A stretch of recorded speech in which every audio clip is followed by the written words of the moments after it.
اب تو کہتا ہے نہیں، گھر میں بیٹھنے کی ضرورت نہیں ہے، اب وقت آ گیا، گھر سے نکلو اور اپنی زندگی سے لڑائی لڑو اور آگے بڑھو، یہی کامیابی آپ کے لیے ہے۔ اور ملک ہندوستان کے سابق وزیر اعظم کون تھے؟ ایکس سمجھ آتا ہے نا؟ بہت لوگوں کو سمجھ آتا ہے ایکس کون تھا؟ Very nice.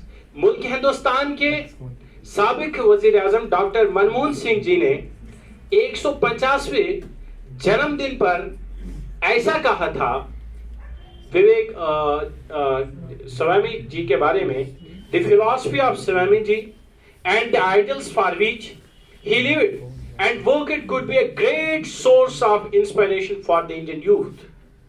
کیوں کہا تھا؟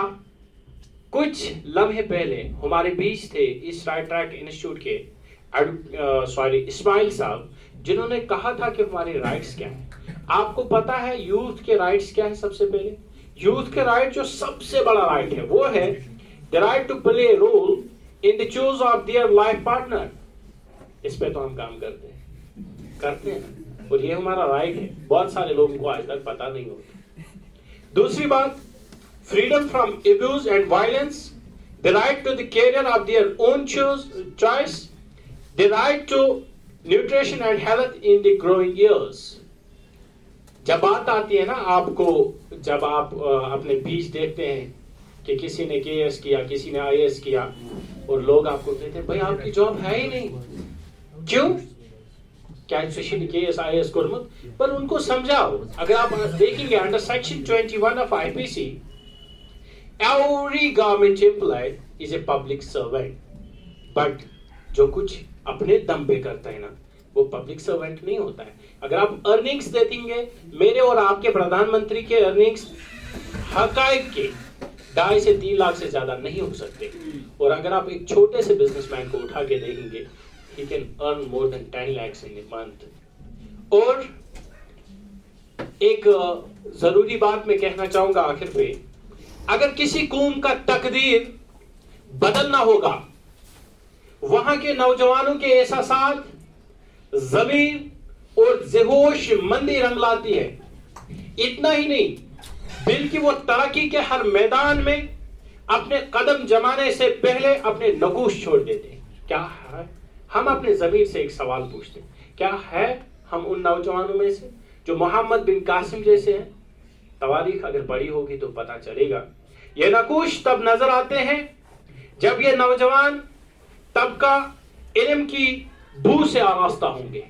Are we educated؟ یہ سوال پیدا ہوتا ہے۔ اور سماج کے ہر حیثیت، چاہیے سیاسی حیثیت، معاشی حیثیت، اقتصادی، غرض کے ہر لحاظ سے اپنے جذبات و احساسات علم کی روشنی میں پیش کرتے ہیں، اور قوم کے ہر طبقے کو اپنے طرف مائل کر کے ذہوش مندی کا تصور دیتے ہیں، قوم کی تقدیر کو چار چاند لگانے میں کوئی کسر نہیں چھوڑتے ہیں۔ اتنا ہی نہیں بلکہ سماج کا اعلیٰ سے اعلیٰ طبقہ بھی ان کے نقش قدم کو اپنانے پہ مجبور ہو جاتا ہے۔ زندہ اگر آپ ابھی دیکھیں گے، آذان ہو رہی ہے، میں اختتام کرنا چاہوں گا 2 اشعاروں کے ساتھ۔ یہ سوامی جی کا کہنا ہے، وہ یہ ان لوگوں کو اس قوم کے رہبری کا کوئی حق نہیں ہے، پلیز دہرائیے گا، ان لوگوں کو اس قوم کے رہبری کا کوئی حق نہیں ہے جنہوں نے غریبی صرف کتابوں میں پڑھی ہو اور سردی صرف کھڑکیوں سے دیکھی ہو۔ ان کو اس قوم پہ رہبری کرنے کا کوئی حق، اور جس قوم کے حکمران بہتر ہوں گے وہ قوم ہمیشہ ترقی کے راہ پر گامزن ہوں گے۔ اور ایک بہترین حکمران کی مثال ان الفاظوں سے میں اظہار کرنا چاہوں گا کہ جس حکمران سے تمہارے بیرونی دشمن اور اندرونی غدار خوف زدہ ہو، وہ تمہارے بہترین حکمرانوں میں سے ہے۔ اور آخری پر میں آپ سب لوگوں کا، مجھے اتنا ٹائم سننے کے لیے آپ بیٹھے، آپ نے سنا، اس کے لیے آپ کا بڑا آبادی ہوں۔ ایک اشعار چھوڑ کے آپ کو یہ کہنا چاہوں گا کہ ابھی وقت باقی ہے، ابھی لڑنا باقی ہے، زندگی کی جنگ ختم نہیں ہوئی ہے، کیونکہ ہم سے دنیا باقی ہے۔ وہ یہ ہیں ارادے جن کے پختے ہو، نظر جن کی خدا پر ہو، تلاتم خیز موجوں سے وہ گھبرایا نہیں کرتے۔ میں چاہوں گا کہ اسماعیل صاحب آئے اور کاری کرم کو آگے بڑھے۔ آپ سب لوگوں کا بہت بہت آباری، شکریہ۔